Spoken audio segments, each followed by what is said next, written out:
shit. Hey, that's my number. Hey, it's me. Hey, me? Are you drunk dialing me again? Yeah, it's a perfect time. We're going to talk about how alcohol affects the brain, right? Oh, right, so people can see the drunk and sober version of our brains side by side. Brilliant. For you, maybe, but remember, I have zero tolerance. Yeah, this could end very badly for you. It's almost certain. All right. Okay.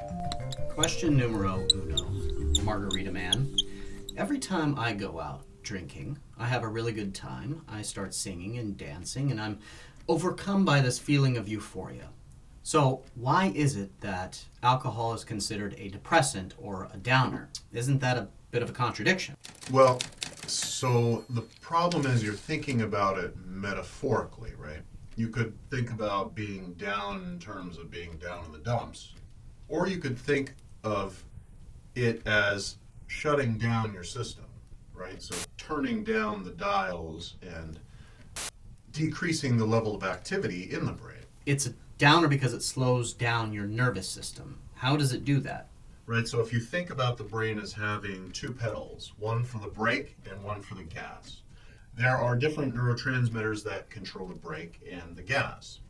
And what alcohol does is it increases the effectiveness of the neurotransmitters that control the brake, and it decreases the effectiveness of the neurotransmitters that control the gas. So it has the effect of just bringing down the general activity of the overall network. Now, if you want to think about the brain as kind of being a society or a city, right? Every city has this vast interconnected network of roads. Now, in the brain, those roads would be the nerve fibers, right? The tracks, where different neurons communicate with one another. So in that network, there are all these stoplights that help to coordinate and control the activity of information flow. And what alcohol does is it makes the red lights more frequent and of longer duration. And somehow all of this decreased activity makes you feel good? Well, in one sense, yeah, it can, because think about it. If part of your brain's activity is controlling that inner voice that's constantly criticizing yourself or worrying about the future or worrying about events or work, things that you have no control over in this present moment, if you could somehow turn that voice down, then silence is golden sometimes, right? Plus, there are all sorts of other effects that alcohol has on your brain that aren't sort of encapsulated in this idea of being a downer or a depressant, right? Because it releases serotonin, which is sort of the feel-good mood booster chemical, and it also releases endorphins, which have this effect of, pain killing, right? Endogenous morphine, your body's natural painkiller. So remember those slap fights you used to get into with your best friend when you were in your 20s? Yeah, those don't happen without endorphins. Question number two. Whenever I go out and I have that first drink, I feel that craving to have another and another, but the next day I don't have that same urge. So why is alcohol addictive, and why is it that only some of us become alcoholics? Anything that releases dopamine in the brain is potentially addictive. Drinking alcohol itself releases dopamine in the brain. So it's basically like pulling a slot machine and winning every time you take a drink. This is important to realize because a lot of us think that only people with severe sort of self-control issues or people that have some sort of personality disorders are at risk for developing alcoholism, but that's not true. All of us could be at risk. Okay, but still some people are more prone than others. There must be genetic or biological risk factors, right? Do you know of any examples? An example of a biological factor could be the levels of dopamine in your brain, right? So people with elevated levels of dopamine become desensitized to it, which means they need more dopamine release to get the same sort of pleasure, right? To scratch that itch as normal people. So they tend to be like thrill seekers. But remember all the environmental risk factors as well. If you work in a high stress job and you constantly bring your work home with you and you use alcohol as a way to self medicate from that, then you are at an increased risk of developing a chemical dependence on this. Also, if like you and I, when we worked at a restaurant serving and bartending, after every night shift, there was a group of people that wanted to go out and drink. So we were surrounded by alcohol, it was readily available, and we were in a culture that promoted its use. Okay, so risk factors for addiction can be both genetic and environmental. What makes it so hard to quit? So generally speaking, it's hard to break a habit because you have reinforced the neural networks that are responsible for creating that behavior, right? So it just becomes an issue of the path of least resistance. So the more you repeat a behavior, the easier it is for you to do that next time. Now, specifically with alcohol, it's hard to quit the habit because of the withdrawal symptoms. And that has to do with this idea of building up a tolerance. With alcohol, since it brings the overall activity of our brains down, when we build up a tolerance, our brains try to dial up sort of the go network, right? They try to create more lights and balance the system. And then when you suddenly take alcohol out of the equation, now the system is hyperactive, right? So there's too many green lights. All the cars are trying to go at the same time, and these are the withdrawal symptoms like shaky hands and anxiety and increased heart rate. So this makes it really hard to quit drinking because the solution then becomes take another drink, right? Put back in the alcohol, and suddenly things are balanced again. So, it's a vicious cycle. Okay, question number 3. Shoot. My drunk self, you, has been given nicknames by other people. So I think this reveals the intuition that we become different people, in a sense, in that state. Mm-hmm. But we also seem to believe that drinking sort of strips away this layer of deception and reveals something about our true feelings and intentions. So which is it? Does alcohol turn us into different people, or does it reveal our true nature? You reveal precisely who you are under the specific effects of a specific drug.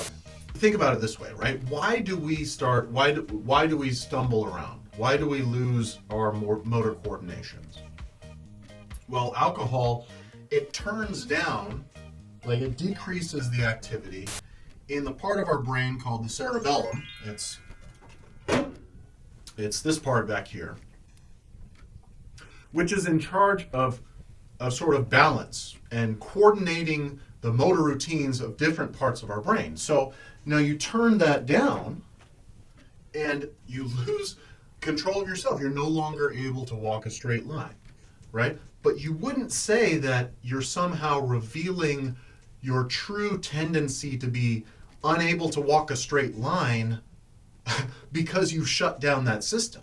So you're saying that alcohol shuts down different regions of our brain, and this corresponds to losing control over different aspects of our behavior. And this could apply to even things like personality traits, like how we act in social situations. Is this because it shuts down the prefrontal cortex? Alcohol affects our ability to self-censor, right? So all of us have these parts of the brain that are very selfish, that are instinctual, and that think only about achieving maximum pleasure for ourselves in this moment right now. So the prefrontal cortex is a part of the brain that has developed over time to kind of like the adult in the room, right? We develop our own disciplinarian to put our instinctual desires into check. Now, alcohol takes that person out of the equation, which means that you revert to a more instinctual, more animalistic, more primitive version of yourself. Here's an example. say you're in Vegas and you've just left the Bellagio, and now you realize that you have to take a massive shit. You could go back into the Bellagio and try to figure out where the bathroom is, but that would take a lot of work. Or you could just go out into sort of the shrubs outside of the Bellagio and fertilize the garden. Having an active prefrontal cortex is the equivalent of having someone to remind you that taking a shit in public is probably a crime, and that the consequences are not worth taking the risk. So we reveal the selfish, emotional, instinctual beast within. By the way, that's a very specific example. Are you speaking from experience? No, that never happened. I think it was outside the Bali's. Question number 4. For a long time, I heard over and over again by people that wanted to discourage me from using alcohol that getting drunk kills brain cells. Is that true? No brain cells were harmed in the making of this video. Well, none were killed. The real problem of drinking is your incremental damage to the network. So if you remember that alcohol is a downer, so it decreases the activity of the brain.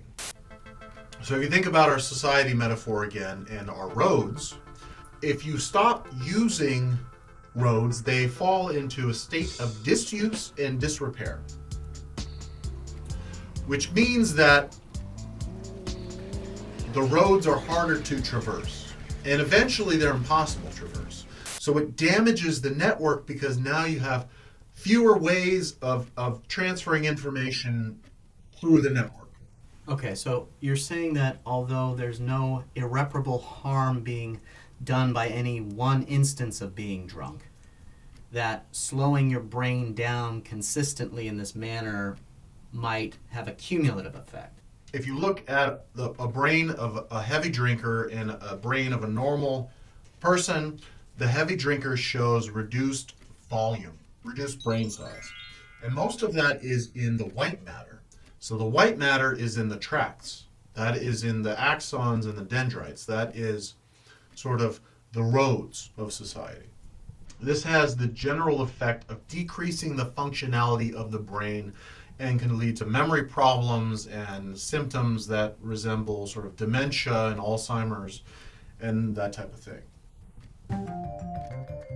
Okay, this will be the last question. Based on what you know now, what is the biggest threat that alcohol poses to both newcomers that are just experimenting with the drug and people that are more experienced like you and I?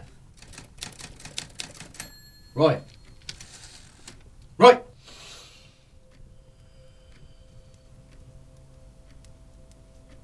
So my advice for people that are inexperienced with alcohol, don't underestimate its effects on the brain.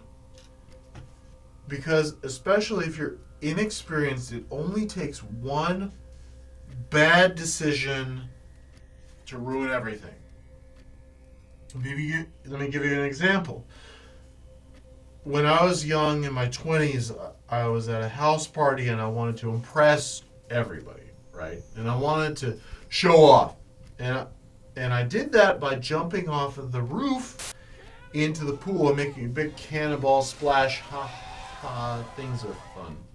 You've done this before. But under this impaired influence of alcohol, I tripped, right? My cerebellum was less able to jump and coordinate motor behavior in an efficient way. And instead, I fell off of the roof of the house.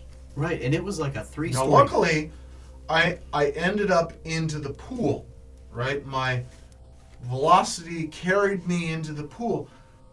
But imagine a counterfactual, an alternate universe where something slightly different had happened, and I ended up, instead of going into the pool, I splattered onto the concrete and my brains just went everywhere in blood and guts. That's the end of me. And you barely That's went by, it. did you? That's the end of my experiment of life in this world. And all of my friends have to endure the horror of seeing one of their best friends fall out of the sky and just splatter everywhere.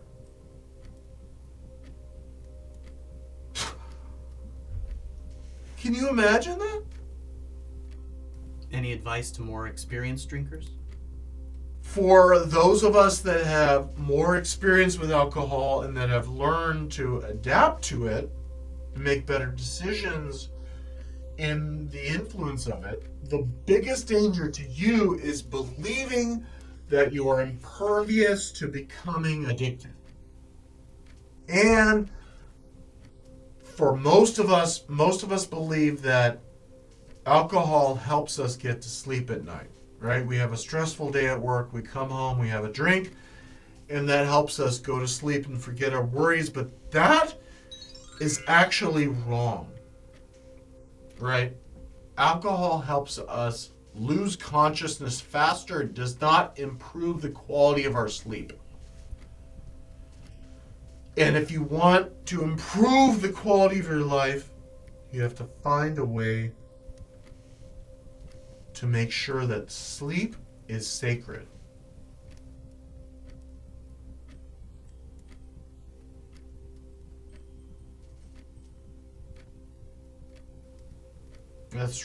Yes. Yeah, we lost him. If you have any questions or drinking stories or drinking advice you'd like to share, leave it in the comments below. And if you haven't already, make sure to subscribe so you can learn more about how your brain works next time on The Joy of Thinking. Cheers, partner. Bottoms up.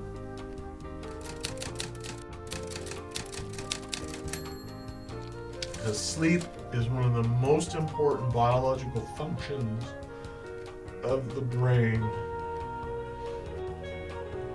and will help on all inner aspects of your life.